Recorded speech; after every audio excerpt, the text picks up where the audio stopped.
Hello everyone, आज हम पढ़ेंगे chapter number 2 the world population distribution density and growth. ये फंडामेंटल ऑफ ह्यूमन ज्योग्राफी का सेकंड चैप्टर है।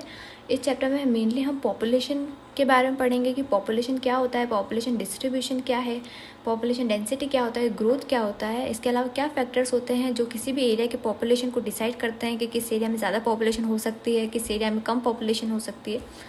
पैटर्न्स क्या है पॉपुलेशन डिस्ट्रीब्यूशन के, क्या फैक्टर्स हैं जो इन किसी भी एरिया के पॉपुलेशन को इफ़ेक्ट कर सकते हैं, डेमोग्राफिक ट्रांजिशन क्या होता है, माइग्रेशन क्या होता है, पॉपुलेशन कंट्रोल मेजर्स क्या होते हैं। ये सारे कुछ इंपॉर्टेंट टॉपिक्स हैं जो हम इस चैप्टर में कवर करेंगे। तो शुरू करते हैं। Not gold but only woman man can make a people great and strong. Woman man who for truth and honour sake stand fast and suffer long. Women men who toil while others sleep, who dare while others flee, they build a nation pillars deep and lift it to the sky. Ralph Waldo Emerson। तो जो Ralph Veldo Emerson है वो ये कहते हैं कि gold नहीं बल्कि जो वुमन और मैन यानी कि जो ह्यूमंस होते हैं वो ही किसी एक नेशन को ग्रेट और स्ट्रॉन्ग बनाते हैं। ऐसे ह्यूमंस जो स्ट्रॉन्ग होते हैं, डेयरिंग होते हैं, निडर होते हैं, जो किसी से डरते नहीं हैं, हमेशा सच के लिए खड़े रहते हैं, किसी की प्राइड डिग्निटी के लिए खड़े रहते हैं, ऐसे लोग ही वर्ल्ड को हमारी कंट्री को, हमारे वर्ल्ड को आगे ले जा सकते हैं। और ऐसे लोग ही वर्ल्ड और हमारे नेशन को अच्छे से बिल्ड करते हैं और उसको एक आगे पहुंचाने में, उसको अपलिफ्ट करने में मदद करते हैं। ठीक है, तो कोई भी कंट्री होती है उसकी एक रियल वेल्थ क्या होती है?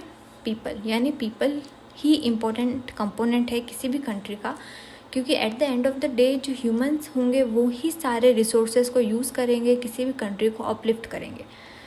तो जो एक्चुअल रिसोर्स होते हैं यानी जो ह्यूमंस है वो हमारा एक्चुअल रिसोर्स है, एक ऐसा रिसोर्स है जो कंट्री के अदर रिसोर्सेज को यूज़ करते हैं। कंट्री के जितने भी रिसोर्सेज होंगे उनको यूटिलाइज करने का जो मेन पॉइंट है, यानी जो मेन इंडिविजुअल है या मेन रिसोर्स जो यूज़ करेगा किसी भी अदर रिसोर्सेज को, वो क्या है? ह्यूमन।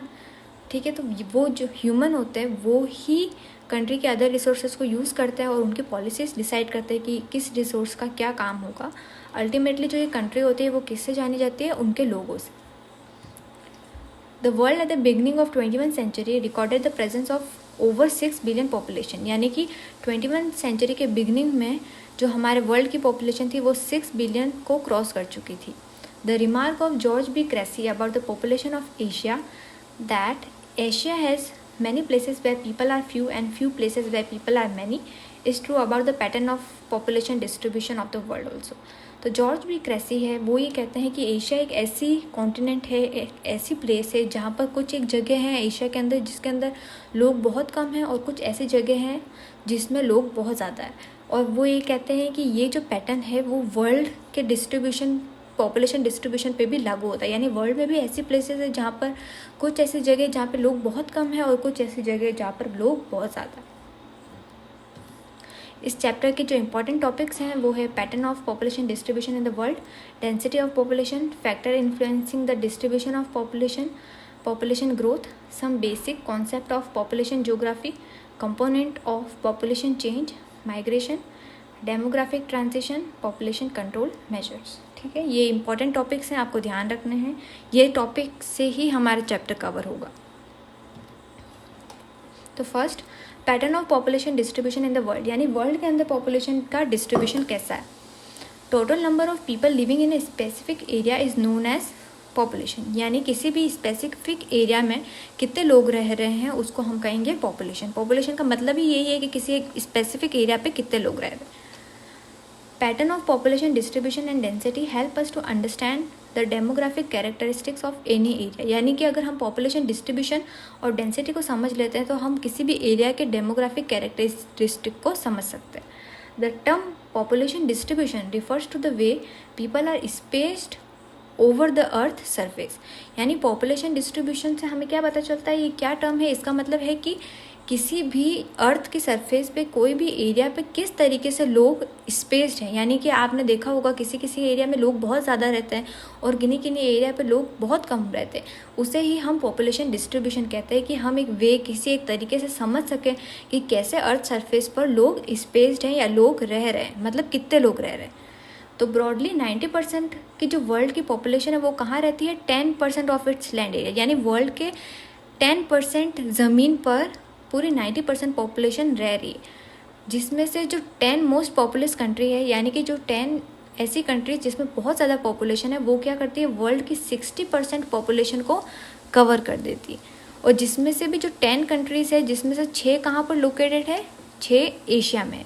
तो ये कुछ इंपॉर्टेंट कंट्रीज़ है जैसे Mexico, Russia, Bangladesh, Nigeria, Pakistan, Brazil, Indonesia, USA, India and China. तो ये इंपॉर्टेंट कंट्रीज़ है। डेंसिटी ऑफ पॉपुलेशन, तो जो हर लैंड होता है, कोई भी लैंड होता है, उसकी क्या होती है, एक लिमिटेड कैपेसिटी होती है to support people living on it, कि कितने लोग उस ज़मीन के ऊपर रह रहे हैं। तो ये बहुत ज़रूरी होता है कि हम रेशियो समझें between the number of people to the size of land, यानी कि नंबर ऑफ पीपल कितने हैं और जो ज़मीन का साइज़ कितना है, तो उसका जो रेशियो होता है कि कितने लोग उस पर्टिकुलर ज़मीन की साइज़ की ज़मीन के ऊपर कितने लोग रह रहे हैं, तो उसको हम क्या कहेंगे, डेंसिटी ऑफ पॉपुलेशन। तो डेंसिटी ऑफ पॉपुलेशन क्या है, is the ratio between the number of people to the size of land, यानी कि किसी भी एक पर्टिकुलर साइज़ ऑफ लैंड के ऊपर कितने लोग रह रहे हैं, ठीक है, उसके रेशियो को हम क्या कहेंगे, डेंसिटी ऑफ पॉपुलेशन। तो जो डेंसिटी ऑफ पॉपुलेशन है वो हमेशा कैसे मेजर होती है, पर्सन पर स्क्वायर किलोमीटर, यानी कि कितने स्क्वायर किलोमीटर पे कितने, मतलब पर स्क्वायर किलोमीटर पे कितने लोग रह रहे हैं, ठीक है। तो डेंसिटी ऑफ पॉपुलेशन का एग्जांपल दे रखा है, जैसे कि अगर कोई रीजन है एक्स जिसका स्क्वायर किलोमीटर है 100 और पॉपुलेशन है 1,50,000, तो फॉर्मूला इसका क्या होगा, डेंसिटी ऑफ पॉपुलेशन का, पॉपुलेशन डिवाइड बाय एरिया। तो एग्जांपल के तौर पे अगर 1,50,000 पॉपुलेशन है और जो स्क्वायर किलोमीटर एरिया है वो है 100, तो 0 से 0 कट जाएंगे और जो डेंसिटी होगी वो होगी 1,500, यानी 1,500, तो जो होगी वो होगी पर्सन पर स्क्वायर किलोमीटर इसकी डेंसिटी। तो डेंसिटी ऑफ पॉपुलेशन क्या हो जाएगी, 1,500 पर्सन पर square kilometre. Next topic, factor influencing the distribution of population. तो ऐसे क्या फैक्टर्स हैं जिससे पॉपुलेशन डिस्ट्रीब्यूशन इफेक्ट हो सकती है, या फिर किसी भी एरिया की पॉपुलेशन किसी एक पर्टिकुलर लैंड या स्पेसिफिक एरिया की तरफ अट्रैक्ट हो जाती है। तो पहला है ज्योग्राफिकल फैक्टर्स। तो first point is availability of water. तो आप सबको पता है कि पानी हमारे लिए कितना इम्पोर्टेंट फैक्टर है, तो उसकी वजह से लोग क्या करते हैं, उन एरियाज़ पे ज़्यादा रहना पसंद करते हैं जहाँ पर लोगों को पानी मिल सके, ठीक है। Water is the most important factor for life. पानी बहुत इंपॉर्टेंट फैक्टर है हमारी लाइफ के लिए। तो लोग कहाँ पर रहना पसंद करते हैं, जहाँ पर लोगों को फ्रेश वाटर मिल जाता है। तो where fresh water is easily available, तो लोग उन एरियाज़ पे रहना ज़्यादा पसंद करते हैं। पानी किन किन कामों के लिए यूज़ आता है, water is use for drinking, पीने के लिए, नहाने के लिए, कुकिंग के लिए, केटल्स के लिए, क्रॉप्स के लिए, इंडस्ट्रीज़ के लिए, नेविगेशन के लिए पानी का बहुत इंपॉर्टेंट यूज़ है। इसलिए आपने देखा होगा कि जो रिवर वैलीज़ होती है वो बहुत ज़्यादा डेंसली पॉपुलेटेड होती है, क्योंकि वहाँ पर पानी की अवेलेबिलिटी है, तो उसकी वजह से लोग अपने सारे बेसिक नीड्स वाले काम कर सकते हैं, ठीक है। सेकेंड है लैंड फॉर्म्स। तो लोग कहाँ पर रहना पसंद करेंगे, जहाँ पर फ्लैट प्लेन्स होंगे या जेंटल स्लोप्स होंगे, ठीक है, मतलब समतल एरिया होगा या फिर ज़्यादा समतल एरिया से थोड़ा सा ऊपर जेंटल स्लोप्स वाले एरियाज़ होंगे, वहाँ पर लोग ज़्यादा रहना पसंद करेंगे, क्योंकि ये जो एरियाज़ होते हैं वो क्रॉप्स के लिए, बिल्डिंग बनाने के लिए, रोड्स बनाने के लिए, इंडस्ट्रीज़ बनाने के लिए फेवरेबल होते हैं, यानी अच्छे से ये सारे काम इन एरियाज़ पे हो सकते हैं। और वाइल जो माउंटेनियस एरियाज़ होते हैं उनसे क्या होता है कि जो हमारा ट्रांसपोर्ट नेटवर्क होता है वो इतना अच्छा डेवलप नहीं हो पाता, वहाँ पर हम एग्रीकल्चर नहीं कर पाते, इंडस्ट्रियल डेवलपमेंट नहीं कर पाते, इसके लिए वो एरियाज़ हमारे ज़्यादा फेवरेबल नहीं है, मतलब इम्पॉर्टेंट नहीं है, हम अच्छे से हमारी डेली एक्टिविटीज़ करने में हमें रुकावट आती है। तो ये जो एरियाज़ होते हैं वो लेस पॉपुलेटेड होते हैं। The Ganga plains are among the most densely populated area of the world, while the mountain zone in the Himalayas are scarcely populated. तो जो गंगा प्लेन्स है वो आपने देखा होगा एक प्लेन एरिया है, उसकी वजह से लोग वहाँ पर ज़्यादा रहना पसंद करते हैं, और जो हिमालय का रीजन है वो माउंटेनियस एरिया है, इसलिए वहाँ पर पॉपुलेशन कम है, क्योंकि ये सारी चीज़ें जो हिमालय का रीजन है वहाँ पे अच्छा खासा ट्रांसपोर्टेशन सिस्टम नहीं हो सकता, एग्रीकल्चर नहीं हो सकता, इंडस्ट्रियल डेवलपमेंट नहीं बन सकता, इसकी वजह से लोगों के पास वहाँ पर ज़्यादा रहने के लिए अपॉर्चुनिटीज़ नहीं है, ठीक है। थर्ड है climate. And extreme climate such as a very hot or cold deserts are uncomfortable for human habitation. लोगों के रहने के लिए ऐसा क्लाइमेट जो बहुत ज़्यादा गर्म है, या फिर जो ठंडे डेजर्ट्स हैं, ऐसा क्लाइमेट जो बहुत ज़्यादा ठंडा है, वहाँ पे लोग क्या कर सकते, रह नहीं सकते, क्योंकि वो एरियाज ह्यूमंस के लिए फेवरेबल नहीं है। Areas with comfortable climates where there is not much seasonal variation attract more people. ऐसा एरिया जो कंफर्टेबल हो, जिस एरिया का एनवायरनमेंट क्लाइमेट कंफर्टेबल हो, तो वो लोग वहाँ पर ज़्यादा रहना पसंद करेंगे। जहाँ पर ज़्यादा रीजनल सीजनल कोई भी वेरिएशन नहीं हो, ऐसा नहीं हो कि कभी ठंडी हो रही है, कभी बारिश आ रही है, कभी गर्मी लग रही है, तो उस एरिया पे लोग क्या करते हैं, कम अट्रैक्ट होते हैं। जहाँ पर ज़्यादा एक्सट्रीम चेंजेस होते हैं क्लाइमेट में, तो लोग वहाँ पर ज़्यादा रहना प्रेफर नहीं कर सकते। तो जहाँ पर एकदम हार्श क्लाइमेट होता है वहाँ पर लोग रहना नहीं पसंद करते, और जहाँ पर सॉफ्ट क्लाइमेट होता है, मतलब ज़्यादा सीजनल वेरिएशन नहीं होता, लोग वहाँ पर ज़्यादा अट्रैक्ट होते हैं। ठीक है, तो Mediterranean region were inhabited from early periods in history due to their pleasant climate. तो जो मेडिटेरियन रीजन है वो उसके प्लेजेंट क्लाइमेट की वजह से फेमस है, क्योंकि उस पुराने टाइम में भी लोगों ने क्या ही देखा होगा वहाँ पे, यहाँ अच्छा खासा क्लाइमेट है, उसकी वजह से लोगों ने उस पुराने टाइम में भी इस एरिया को ढूंढ लिया था। Fourth point is soil. Fertile soil are important for agriculture and allied activities. जो फर्टाइल सॉइल्स होते हैं वो क्या किस काम आते हैं, एग्रीकल्चर के लिए, एलिड एक्टिविटीज़ के लिए। तो therefore areas which have fertile loamy soil have more people living on them. तो जो एरिया में फर्टाइल लोमी सॉइल्स होती है वहाँ पर लोग ज़्यादा रहते हैं, as this can support intensive agriculture, ताकि इस एग्रीकल्चर अच्छे से हो सके इन एरियाज़ पर। ठीक है, क्योंकि अब लोगों को खाने के लिए कुछ ऐसी जगह चाहिए जहाँ पे वो अपनी क्रॉप्स को उगा सके, तो उसके लिए एक अच्छी खासी सॉइल होना बहुत ज़रूरी है। इसलिए लोग उन एरियाज़ पे ज़्यादा रहना पसंद करते हैं जहाँ पर उनको खेती करने का एक अच्छा खासा सॉइल मिल सके, अच्छी खासी उपजाऊ ज़मीन मिल सके। ठीक है, फिर है इकोनॉमिक फैक्टर्स, मिनरल्स। तो सबसे पहला इंपॉर्टेंट इकोनॉमिक फैक्टर्स में क्या पॉइंट है, वो है minerals. Areas with mineral deposit attract industries. तो जहाँ पर मिनरल्स के डिपॉजिट होते हैं वहाँ पर इंडस्ट्रीज होती है। Mining and industrial activities generate employment. आप सबको पता है जो माइनिंग इंडस्ट्रीज होती हैं, इंडस्ट्रियल एक्टिविटीज़ होती है, वो क्या करती है, जनरेट करती है एम्प्लॉयमेंट, रोजगार को जनरेट करती है। ठीक है, so skilled and semi skilled workers move to this area and make them densely populated. तो जो स्किल्ड वर्कर्स होते हैं, सेमी स्किल्ड वर्कर होते हैं, वो क्या करते हैं, इन एरियाज़ पे मूव हो जाते हैं ताकि वो क्या कर सकें, इस एरिया पे वर्क कर सके, अपने आप को एम्प्लॉयमेंट दे सकें, और इस एरिया को वो फिर क्या करते हैं, एक डेंसली पॉपुलेटेड एरिया में कन्वर्ट कर देते हैं।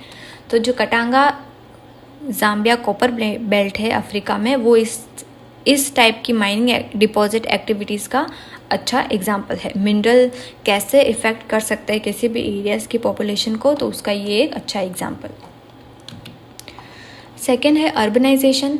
तो cities offer better employment opportunities, agriculture, medical facilities, better means of transport and communication. तो सिटीज़ होती है वो क्या हमें देती है, एक अच्छा खासा एम्प्लॉयमेंट अपॉर्चुनिटीज़, एजुकेशन देती है, मेडिकल फैसिलिटीज़ मिल जाती है, ट्रांसपोर्ट अच्छा होता है, कम्युनिकेशन अच्छा होता है, गुड सिविक्स एंड एमेनिटीज़, अच्छे खासे सिविक होती लोगों के अंदर, अच्छे खासे वैल्यूज़ होते हैं लोगों के अंदर। तो वो क्या करते हैं, सिटी लाइफ को बहुत अच्छा बनाते हैं। इसकी वजह से लोग सिटी लाइफ में अट्रैक्ट हो जाते हैं। ठीक है, and the attraction of city life draw people to the cities. ठीक है, तो सिटी लाइफ का जो अट्रैक्शन है वो लोगों को सिटीज़ की तरफ ड्रॉ कर देता है। It leads to rural to urban migration. तो इसकी वजह से क्या होता है, लोग रूरल एरिया से अर्बन एरिया पे माइग्रेट हो जाते हैं। And cities grows in size. तो सिटीज़ क्या हो जाती है, साइज़ में बड़ी हो जाती है।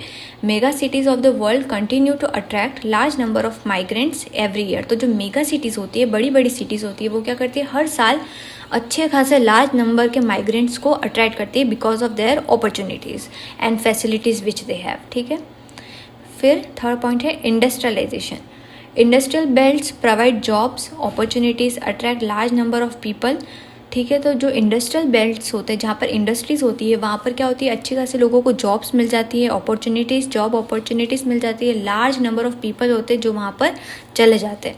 ये फैक्ट्रीज़ को ही इंक्लूड नहीं करती, बट ऑल्सो ट्रांसपोर्ट होता है, ऑपरेटर्स, ट्रांसपोर्ट ऑपरेटर्स, शॉपकीपर्स होते हैं, बैंक एम्प्लॉयज़ होते हैं, डॉक्टर्स होते हैं, टीचर्स होते हैं, और अदर सर्विस प्रोवाइडर्स होते हैं। तो वो सारे लोग इंडस्ट्रीज़ के अंदर इंक्लूड हो जाते हैं, और ये सब लोग एक अच्छा खासा मोड है जिसकी वजह से लोग इंडस्ट्रियल बेल्ट्स की तरफ अट्रैक्ट हो जाते हैं। The Kobe Osaka region of Japan is thickly populated because of the presence of number of industries. तो जो कोबे ओसाका रीजन है जापान का, वो इसलिए ज़्यादा पॉपुलेटेड है क्योंकि वहाँ पर बहुत ज़्यादा नंबर ऑफ इंडस्ट्रीज़ है। Social and cultural factors. Some places attract more people because they have regional and cultural significance. कुछ एरियाज़ होते हैं जहाँ पर लोगों के उन एरियाज़ के पास क्या होता है, कुछ एक रीजनल या कल्चरल सिग्निफिकेंस होता है. जैसे कि आपने काशी वाराणसी देखे होंगे, वहाँ पर रीजनल वेरिएशन है, रीजनल कोई सिग्निफिकेंस है, उसकी वजह से लोग क्या करते हैं, उस एरियाज़ पे जाना पसंद करते हैं. इन द सेम वे कुछ ऐसे एरियाज़ होते हैं, कुछ ऐसे प्लेसेस होती है जहाँ पर बहुत ज़्यादा सोशल और पॉलिटिकल टर्मोइल होता है, अनरेस्ट होता है. उसकी वजह से लोग क्या करते हैं, उस एरिया से दूर जाना चाहते हैं. तो उस हिसाब से सोशल और कल्चरल फैक्टर्स भी किसी भी एरिया पे पता करवा सकते हैं या फिर इन्फ्लुएंस कर सकते हैं पॉपुलेशन को कि उनको वहाँ पर रहना है या नहीं रहना है. जैसे कि ऊपर वाले में कि अगर किसी भी एरिया में रीजनल या कल्चरल सिग्निफिकेंस है तो लोग वहाँ पर रहना पसंद करेंगे, और या फिर किसी भी एरिया में सोशल या पॉलिटिकल टर्मोइल है, किसी भी टाइप के लोगों को दिक्कत है, तो वो लोग वहाँ से दूर जाना चाहते हैं. Many a times government offer incentives to people live in specially populated area और move away from overcrowded places. ठीक है, तो इसलिए लोग क्या करते हैं, जो गवर्नमेंट्स होती है वो इंसेंटिव्स यानी कि रिवॉर्ड टाइप के कुछ गिफ्ट्स या फिर किसी टाइप का रिवॉर्ड लोगों को देते हैं ताकि वो स्पेशली पॉपुलेटेड एरिया में रहे और ये जो ओवर क्राउडेड प्लेसेस है वहाँ से चले जाए. क्योंकि आप लोगों को भी पता है, जो गवर्नमेंट्स है उनको भी पता है कि बहुत सारी भीड़ हो जाएगी, सब लोग यहीं रहने लग जाएंगे. तो वो क्या करते हैं, लोगों को इंसेंटिव्स यानी कि रिवॉर्ड या किसी भी टाइप का कुछ गिफ्ट के तौर पे या फिर कुछ एक रिवॉर्डिंग टाइप का कुछ गिफ्ट कर देते हैं या देते हैं, जिससे लोग क्या करते हैं, स्पेशली एरिया में चले जाते हैं. ठीक है, स्पेशली पॉपुलेटेड एरिया में शिफ्ट हो जाते हैं. अब पॉपुलेशन ग्रोथ क्या होता है. ठीक है, द पॉपुलेशन ग्रोथ और population change refer to a change in number of inhabitant of a territory during a specific period of time. ठीक है, तो पॉपुलेशन ग्रोथ और पॉपुलेशन चेंज क्या होता है, किसी भी एक पर्टिकुलर टेरिटरी में अगर हम किसी भी स्पेसिफिक पीरियड ऑफ टाइम के लिए अगर पॉपुलेशन में चेंज आ जाता है, नंबर ऑफ इनहेबिटेंट्स में चेंज आ जाता है, बढ़ जाते हैं या कम हो जाते हैं, तो उसको हम क्या कहते हैं, पॉपुलेशन ग्रोथ और पॉपुलेशन चेंज. ठीक है, the change may be positive as well as negative. ठीक है, तो जो चेंज है वो पॉजिटिव भी हो सकता है और नेगेटिव भी हो सकता है. यानी कि जो नंबर्स हैं इनहेबिटेंट्स के वो बढ़ भी सकते हैं और कम भी हो सकते हैं. It can be express either in terms of absolute number के तौर पे भी हम उसको एक्सप्रेस कर सकते हैं जो पॉपुलेशन चेंज है या पॉपुलेशन ग्रोथ है उसको, और परसेंटेज के फॉर्म में भी हम उसको एक्सप्लेन कर सकते हैं. Population change in an area population change is an important indicator of economical development, social upliftment and historical cultural background of the region. तो population change होता है तो वो हमें उस पर्टिकुलर एरिया का economic, social, historical, cultural every kind of information provide कर देता है कि हाँ इस पॉपुलेशन यहाँ पर लोग रह रहे हैं तो वो कैसे रह रहे हैं, क्या इनके फैक्टर्स हैं जिसकी वजह से पॉपुलेशन किसी भी एक पर्टिकुलर एरिया पर बढ़ रही है या कम हो रही है. ठीक है, तो ये है कुछ basic concept about the population geography. ठीक है, तो ग्रोथ ऑफ पॉपुलेशन क्या होता है, change of population in a particular area between 2 point of time is known as growth of population. यानी कि किसी 2 पॉइंट ऑफ टाइम के किसी 2 समय के बीच में जो पॉपुलेशन का चेंज है उसको हम क्या कहेंगे, ग्रोथ ऑफ पॉपुलेशन. ठीक है, for example if we conduct the population of India, अगर हम इंडिया की पॉपुलेशन देखते हैं 2001 की, जहाँ पर 102.70 करोड़ पॉपुलेशन थी. ठीक है, और जो 2011 जहाँ पर 121.02 करोड़ पॉपुलेशन है, then we shall the growth of population is 18.15 crore in actual numbers. तो हमें एक्चुअल नंबर में पता चल गया कि पहले देखो 2001 में क्या पॉपुलेशन है, 102, तो ये 1 पॉइंट ऑफ टाइम है, और 2011 में 121.02, तो ये सेकेंड पॉइंट ऑफ टाइम है. जैसे 2 पॉइंट ऑफ टाइम बोला कि किन्हीं 2 समय के बीच की पॉपुलेशन में क्या चेंज आता है उसको हम क्या कहेंगे, ग्रोथ ऑफ पॉपुलेशन. तो आपने देखा कि 2001 में 102 है और 2011 में 121.02 है, तो उसके इन दोनों का डिफरेंस क्या निकला, 18.15. तो ये क्या हो गई, growth of population in actual numbers. ये नंबर्स के फॉर्म में इसको डिस्क्राइब कर रखा है. ठीक है, growth rate of population, this is the change of population expressed in percentage. तो यही पॉपुलेशन जो 18.15 है, अगर हम इसको परसेंटेज के फॉर्म में एक्सप्लेन करेंगे तो वो हो जाएगी growth rate of population. Natural growth of population क्या होती है, this is the population increase by the difference between the birth and death in a particular region between 2 point of time, यानी कि बर्थ कितना हो रहा है माइनस कर देंगे डेथ कितनी हो रही है किसी भी एक पर्टिकुलर रीजन में, तो उसको हम कहेंगे natural growth of population, birth minus death. Actual growth of population क्या होगी, this is birth minus death, यानी कितने लोग जन्मे हैं कितने लोग मरे हैं, प्लस इन माइग्रेशन कितने लोग अंदर आए हैं किसी कंट्री के या फिर किसी कंट्री या स्टेट के, या फिर कितने लोग बाहर गए, माइनस आउट माइग्रेशन। तो ये हो जाएगी एक्चुअल ग्रोथ ऑफ पॉपुलेशन। ठीक है, पॉजिटिव ग्रोथ ऑफ पॉपुलेशन क्या होगी, this happen when the birth rate is more than the death rate. Positive growth कब होगी, जब बर्थ रेट ज़्यादा होती है डेथ रेट से। ठीक है, और when the people from other country migrate permanently to a region, यानी कि किसी भी कंट्री के दूसरे लोग, अदर कंट्री के दूसरे लोग किसी एक पर्टिकुलर कंट्री में चले जाते हैं, माइग्रेट हो जाते हैं, तो उससे क्या हो जाता है, पॉपुलेशन ग्रोथ हो जाती है, क्योंकि जो माइग्रेट हुए हैं वो भी इसी कंट्री के अंदर आ गए, तो पॉपुलेशन तो इंक्रीज हो गई ना, तो उसको हम कहेंगे पॉजिटिव ग्रोथ ऑफ पॉपुलेशन। और नेगेटिव ग्रोथ ऑफ पॉपुलेशन क्या होगा कि किसी भी 2 पॉइंट ऑफ टाइम के बीच में जो पॉपुलेशन है वो डिक्रीज हो गई या फिर इमाइग्रेशन हो गया है। ठीक है, it occurs when the birth rate falls below the death rate and people migrate to other countries, मतलब बर्थ रेट कम हो जाती है, डेथ रेट ज़्यादा हो जाती है, सॉरी डेथ रेट ज़्यादा हो जाती है और बर्थ रेट कम हो जाती है। ठीक है, और पीपल क्या होता है, माइग्रेट हो जाते हैं टू अदर कंट्रीज, किसी दूसरी कंट्री में लोग चले जाएंगे तो ऑब्वियसली इस कंट्री की पॉपुलेशन कम हो जाएगी, तो उससे क्या हो जाता है, नेगेटिव ग्रोथ ऑफ पॉपुलेशन हो जाती है। Next topic, component of population change, यानी कि किसी भी एरिया पे कोई पॉपुलेशन अगर चेंज हो रही है तो उसके क्या इंपॉर्टेंट कंपोनेंट्स होंगे, क्या इंपॉर्टेंट ऐसे फैक्टर्स होंगे जिसकी वजह से वो पॉपुलेशन चेंज हो जाएगी।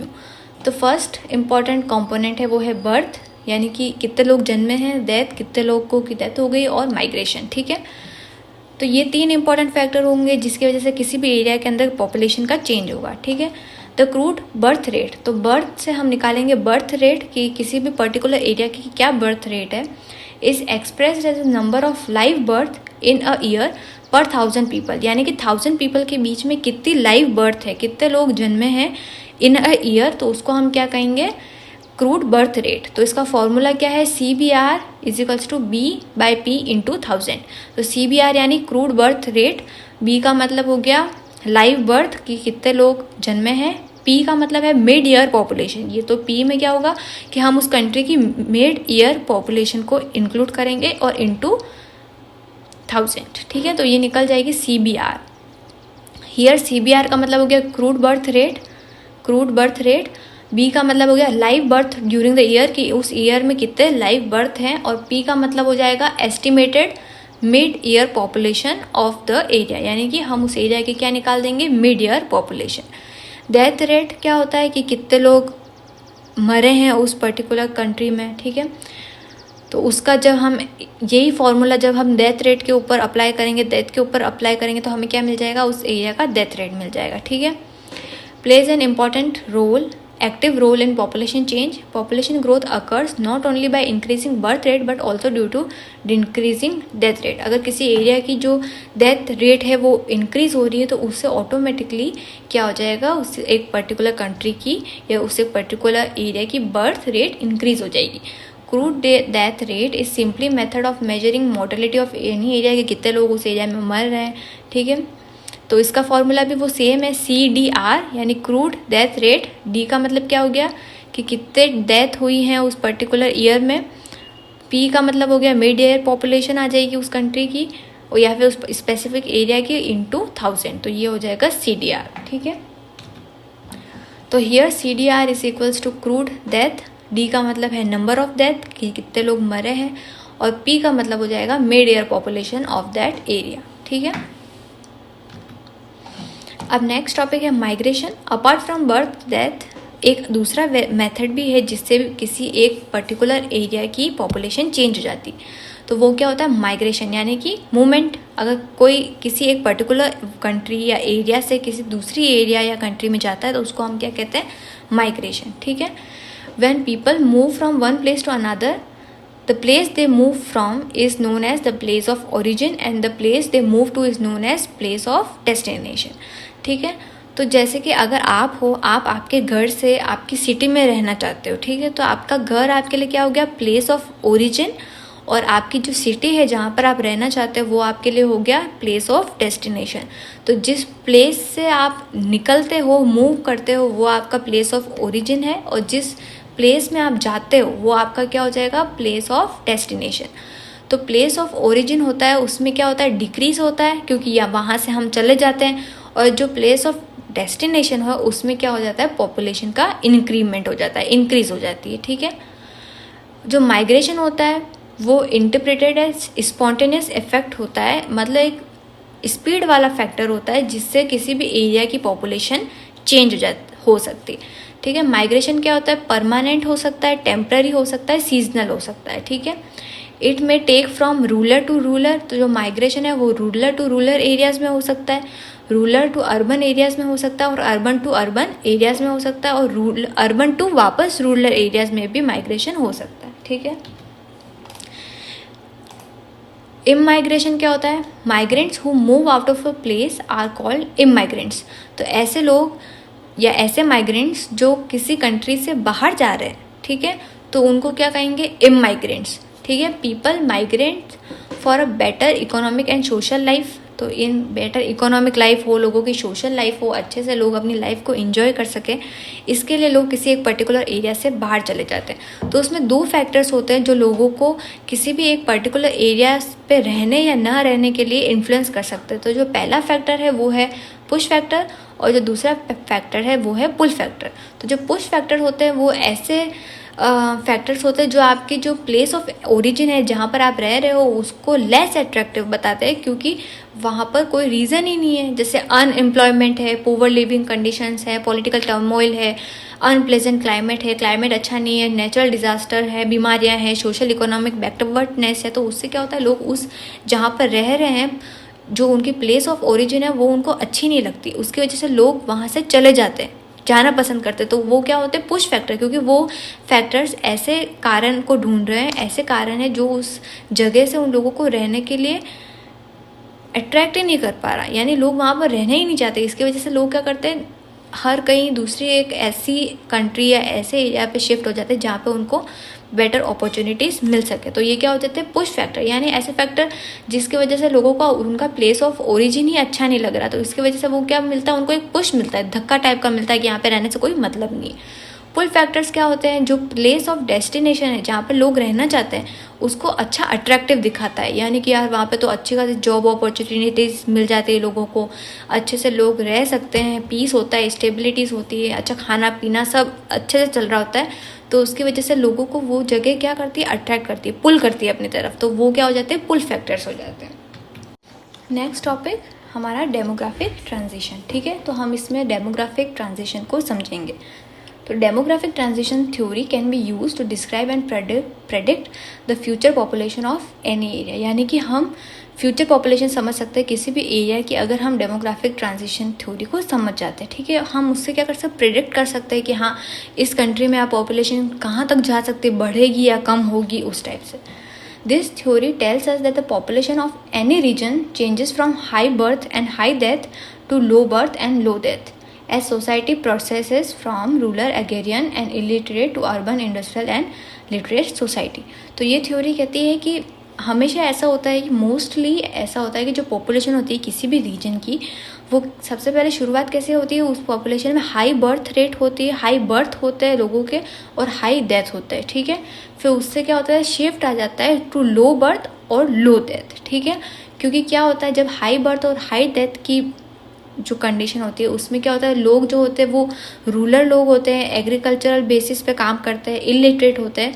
तो उस टाइम पे जो रेट्स होती हैं बर्थ की वो भी हाई होती है, और जो डेथ रेट होती है वो भी हाई रहती है, यानी बर्थ भी ज़्यादा है, डेथ भी ज़्यादा होती है। फिर धीरे धीरे जो सोसाइटी होती है वो क्या करती है, अर्बन हो जाती है, अर्बनाइज हो जाती है, इंडस्ट्रियल फैसिलिटीज़ आ जाती है, इलिटरेट से लिटरेट बन जाते हैं। तो उससे क्या हो जाता है, लोगों के बर्थ रेट भी कम हो जाते हैं और डेथ रेट भी कम हो जाते हैं। ठीक है। तो ये जो चेंजेस होते हैं जो इस पूरे स्टेज में अकर होते हैं, this changes occur in stages which are collectively known as demographic cycle. तो जो चेंजेस अभी हमने ऊपर पढ़े तो उसको ही हम क्या कहते हैं, डेमोग्राफिक साइकिल, क्योंकि उस पर्टिकुलर पॉपुलेशन में चेंजेस आ गए।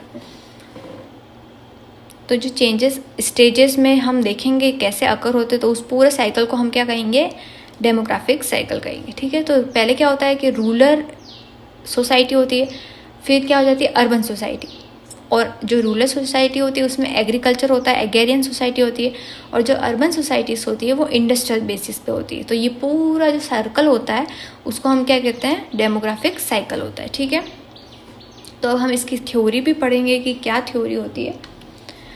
The 3 stage model of demographic transition theory के 3 स्टेज में पूरी उस थ्योरी को समझा रखा है। ठीक है, तो फर्स्ट स्टेज क्या होती है, जहाँ पे हाई फर्टिलिटी होती है और हाई मोर्टिलिटी, यानी कि जन्मेंगे भी लोग ज़्यादा और मरेंगे भी ज़्यादा, क्योंकि रिप्रोड्यूस ज़्यादा करते थे लोग उस टाइम पे, ताकि क्योंकि उस टाइम पे क्या होता है, एपिडेमिक्स, बीमारियाँ, लोगों को खाना नहीं मिलता था, उसकी वजह से लोग रिप्रोड्यूस ज़्यादा करते थे, ताकि जो मरने वाले लोगों की संख्या भी ज़्यादा होती थी, तो उससे क्या हो जाता है, बैलेंस हो जाता था ये।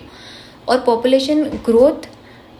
the population growth is slow and most of the people are engaged in agriculture where large families are an asset। ठीक है, तो population growth कम होती थी उस टाइम पे, क्योंकि जो लोग थे वो मर जाते थे और लोग पैदा भी ज़्यादा होते थे और मरते भी ज़्यादा थे, तो उससे पॉपुलेशन ग्रोथ लोगों की कम होती थी। और उस टाइम पे लोग क्या एग्रीकल्चर में ज़्यादा एंगेज थे, तो उसमें क्या जो लार्ज फैमिलीज, जो बड़ी बड़ी फैमिलीज होती थी, वो एक तरीके का एसेट होती थी, क्योंकि लोगों को एग्रीकल्चर करने के लिए लोगों की ज़रूरत होती थी, तो वो अपने बच्चों से काम करवाते थे।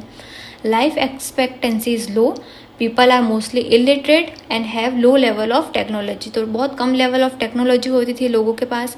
लाइफ एक्सपेक्टेंसी भी नहीं होती थी, बहुत इलिटरेट पीपल होते थे। 200 साल पहले जो पूरी मोस्ट ऑफ द कंट्रीज़ थी, सारी कंट्रीज़ क्या थी, इसी स्टेज से गुजर रही थी कि पॉपुलेशन की फर्टिलिटी भी ज़्यादा है, यानी कि लोग ज़्यादा जन्म रहे, ज़्यादा मर रहे हैं। ठीक है, एग्रीकल्चर में इंगेज्ड हैं, और उस टाइप से जो ग्रोथ रेट है वो भी कम होती थी उस टाइम पे। जो सेकेंड स्टेज है उसमें क्या होता था, फर्टिलिटी तो ज़्यादा होती थी, पर क्या हो जाता था, डेथ रेट होती थी, जो मोर्टेलिटी रेट होती थी वो डिक्लाइन हो जाती थी। ठीक है, fertility remains high in the beginning of second stage but it declines with time, यानी कि फिर धीरे धीरे जो फर्टिलिटी रेट है वो धीरे धीरे कम हो जाती है। ठीक है, जो मतलब जैसे कि सेकेंड स्टेज की शुरुआत में फर्टिलिटी रेट ज़्यादा है, पर धीरे धीरे धीरे धीरे करके वो कम हो जाती है। This is accompanied by reduce mortality rate, और इसके अलावा फर्टिलिटी रेट तो हाई होती थी, पर क्या जो मोर्टेलिटी रेट है, मरने वालों की संख्या, वो कम हो जाती थी। Improve in sanitation, health care services की वजह से क्या हो जाता था, लोगों के मरते कम थे, लोगों की डेथ कम होती थी। Because of this gap the net addition to population is high, तो इस गैप की वजह से कि लोग ज़्यादा जन्म रहे और कम मर रहे, तो उसकी वजह से क्या हो जाता था, पॉपुलेशन ग्रोथ होती थी। In the last stage both fertility and mortality declines, धीरे धीरे दोनों ही मरने वालों की और जन्मने वालों की संख्या कम हो जाती है। The population is either stable और ग्रोज स्लोली, तो पॉपुलेशन के तो स्टेबल हो जाती है कि ज़्यादा चेंजेस नहीं आते पॉपुलेशन ग्रोथ में, या फिर धीरे धीरे बढ़ती। The population become urbanised, illiterate and high technical know how and deliberately control the family size, तो वो अपने डेलिबरेट एक्शन से फैमिली की साइज़ को कंट्रोल कर सकते थे। अर्बनाइज थी, पढ़ी लिखी होशियार कंपनी थी, आपके मतलब कहने के हिसाब से कि लिटरेट भी थी, अर्बनाइज भी थी, टेक्नोलॉजिकल एडवांसमेंट भी थे। This show that human beings are extremely flexible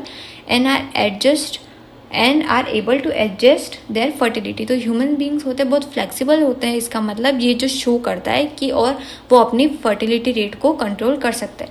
in the present day different countries are at the different stages of demographic transition, तो अभी के टाइम के हिसाब से जो अलग अलग कंट्रीज़ हैं, वो डिफरेंट कंट्रीज जो हैं वो अलग अलग डेमोग्राफिक ट्रांजिशन के दौर से गुजर रही। तो जो हमारा ये जो मैप है, पोस्टर है, तो ये क्या बताता है, देखो फर्स्ट स्टेज में क्या होता है कि जो हाई मोर्टेलिटी रेट होती है, यानी मरने वालों की संख्या, और जो फर्टिलिटी रेट है वो दोनों ही हाई होती है, तो उसकी वजह से पॉपुलेशन ग्रोथ में कोई डिफरेंस नहीं आता ज़्यादा। ठीक है, और सेकेंड स्टेज में देखो जो हाई बर्थ रेट है वो हाई है। ठीक है, और जो डेथ रेट है वो आप देखो डिक्लाइन हो रही है, तो उसकी वजह से क्या होता है कि पॉपुलेशन ग्रोथ में इंक्रीज हो गया, तो इतना सारा इंक्रीज हो जाता है पॉपुलेशन ग्रोथ में। सेकेंड स्टेज में एक्सपांडिंग हो जाती है। थर्ड स्टेज में क्या होती है कि लो बर्थ रेट होती है और लो डेथ रेट होती है, तो उसकी वजह से क्या होता है कि इस स्टेज में भी ज़्यादा पॉपुलेशन चेंज नहीं होता है, क्योंकि लोग पढ़े लिखे हो जाते हैं। इसमें फर्स्ट स्टेज में लोग इलिटरेट होते हैं, ज़्यादा लोग जन्मते, ज़्यादा लोग मरते, तो उससे क्या हो जाता है कि एक पॉपुलेशन ग्रोथ में ज़्यादा चेंज नहीं आता। सेकेंड स्टेज में बहुत ज़्यादा लोग जन्मते हैं पर मरने वालों की संख्या कम हो जाती है, क्योंकि health care facilities, industrial development, education सब आ जाती है, उसकी वजह से लोग मरते कम हैं। और थर्ड स्टेज में क्या होता है, लोग रिप्रोड्यूस ही कम करते हैं और मरते भी कम है। ठीक है, तो ये हो जाता है हमारा 3 स्टेज ऑफ डेमोग्राफिक थ्योरी। ठीक है, डेमोग्राफिक ट्रांजिशन की थ्योरी। अब कुछ मेजर्स हैं जिससे हम पॉपुलेशन को कंट्रोल कर सकते हैं। Family planning is the spacing or preventing of birth of children, यानी कि हमें बच्चा चाहिए या नहीं चाहिए, उससे हम क्या करते हैं, फैमिली प्लानिंग को, उसे हम फैमिली प्लानिंग कहते हैं। Access to family planning services is significant factor in limited population growth and improving women's health. तो इससे क्या होता है, अगर हम सोच समझ के फैमिली प्लानिंग करें तो उससे हमारी पॉपुलेशन ग्रोथ भी कंट्रोल में आती है और वुमेन्स की हेल्थ भी अच्छी रहती है। तो प्रोपेगेंडा क्या है कि free availability of contraceptives and tax incentives for large family are some of the major which can help population controls, कि हम ऐसे मेथड्स यूज़ करें, ऐसे सिस्टम यूज़ करें जिससे हम पॉपुलेशन को कंट्रोल कर सकें, ऐसे टैक्स इंक्लूड करें जिससे हम पॉपुलेशन को कंट्रोल कर सकें। तो उससे हम क्या कर सकते हैं कि हमारा पॉपुलेशन एक अच्छी खासी अमाउंट में कंट्रोल रहता है और पॉपुलेशन कम बढ़ेगी तो अच्छी खासी हम उस पॉपुलेशन को सस्टेन कर पाएंगे। ठीक है, Thomas Merton in his theory 1798 state that the number of people would increase faster than the food supply, यानी कि जितना खाना नहीं होगा उससे ज़्यादा स्पीड में क्या हो जाएंगे, नंबर ऑफ पीपल इंक्रीज हो जाएंगे। Any further increase would result in population crash caused by famine and disease and war. अगर ज़्यादा ही पॉपुलेशन बढ़ गई तो उससे क्या हो सकता है कि पॉपुलेशन क्रैश हो सकता है, यानी कि फेमिनाइन बीमारियां, लड़ाई झगड़े सब इंक्लूड हो सकता है। The preventive checks are better than physical checks for the sustainability of resources the world will have to control the rapid population increase, यानी कि वर्ल्ड को पॉपुलेशन इंक्रीज पे कंट्रोल करना ही होगा, तब जाके हम उस वर्ल्ड को अच्छे से सस्टेन कर सकेंगे, हमारे रिसोर्सेज को सस्टेन कर सकेंगे, अच्छे यूज़ में, अच्छे इफ़ेक्टिव तरीके से हम हमारी चीज़ों को यूज़ कर पाएंगे। So thank you so much. अब आपका चैप्टर द वर्ल्ड पॉपुलेशन ख़त्म हो चुका है, हमने इस चैप्टर को कंप्लीट कर दिया है। Thank you so much for watching. Please like, share and subscribe to my channel. Thank you.